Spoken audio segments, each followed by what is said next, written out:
Je viens au jeûne du sexe. Le jeûne du sexe est aussi très utile, très bénéfique.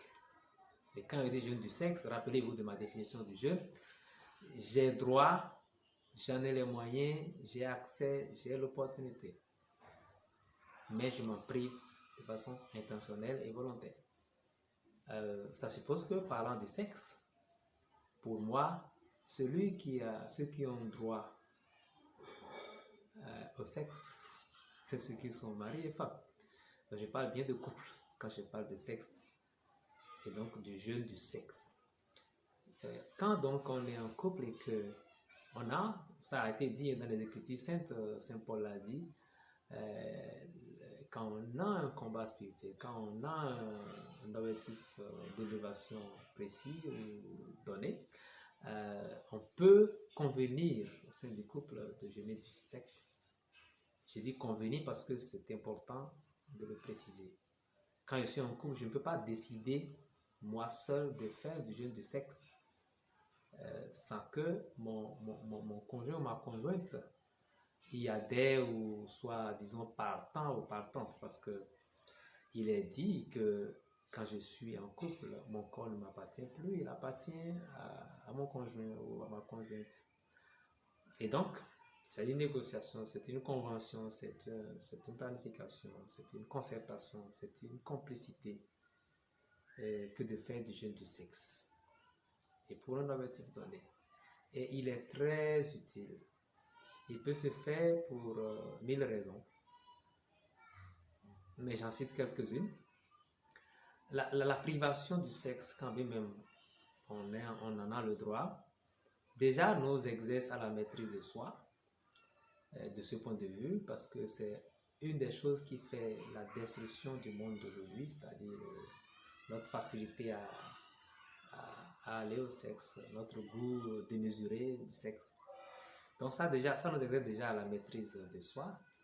Et aussi, au point de vue de la santé, au point de vue physiologique donc, nous récupérons une part d'énergie qui peut être investie ailleurs, évidemment.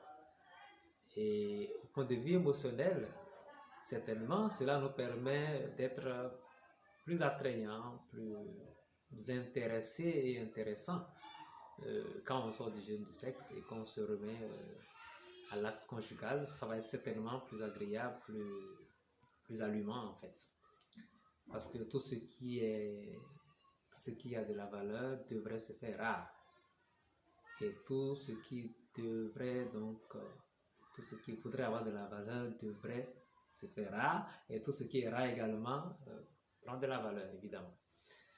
Et donc, il y a beaucoup d'avantages à faire le jeûne du sexe.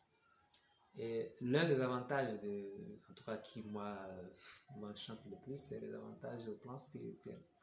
Parce que vous savez, si le jeûne d'une manière générale est apprécié, recommandé, pas seulement pour la santé physique, mais aussi pour la santé spirituelle, c'est dit dans les Écritures saintes, le jeûne de la bouche, le jeûne de tout ce qui nous passe par la bouche en termes d'alimentation est certainement fort et beaucoup peuvent en faire le témoignage. Combien de fois dans des luttes spirituelles on vous recommande de faire tel nombre de jours de jeûne et tout et de prier. Mais le sexe c'est aussi une bouche, c'est une ouverture dans notre corps. Et je crois que pour le cas du sexe, c'est plus, s'il fallait comparer ça à une porte, si la bouche est une porte, le sexe est un portail. Parce que par le sexe, on fait beaucoup d'échanges en termes de vibration, en termes d'énergie avec la personne avec qui on va à l'acte. Et j'ouvre une parenthèse de ce point de vue pour dire les personnes qui, au-delà de leur cadre conjugal, s'adonnent à la sexualité avec d'autres, je veux dire un troisième larron, une troisième personne, ou en tout cas, quand je dis troisième personne, parce que pour les musulmans qui ont plusieurs femmes, je ne vais pas parler dans ce sens-là. En tout cas, la sexualité en dehors de votre couple, en dehors de votre foyer, c'est très dangereux parce que au lieu de l'alliance qui se rapporte à la vie de couple, à la vie de mariage, là vous faites des pactes en fait. Vous faites des pactes et autant d'actes, autant un peu comme une toile d'araignée, autant de liens que vous créez avec la personne avec qui vous êtes allé à la cour. C'est vraiment quelque chose de très complexe, très dangereux. Juste, je veux juste dire que le sexe, s'il devait être comparé à la bouche comme porte d'entrée de l'alimentation, que nous, et peut-être d'autres choses, parce que la langue a aussi une autre puissance au plan spirituel. Donc, la bouche, si elle est une porte, le sexe, c'est un portail en matière d'échange d'énergie et de vibration.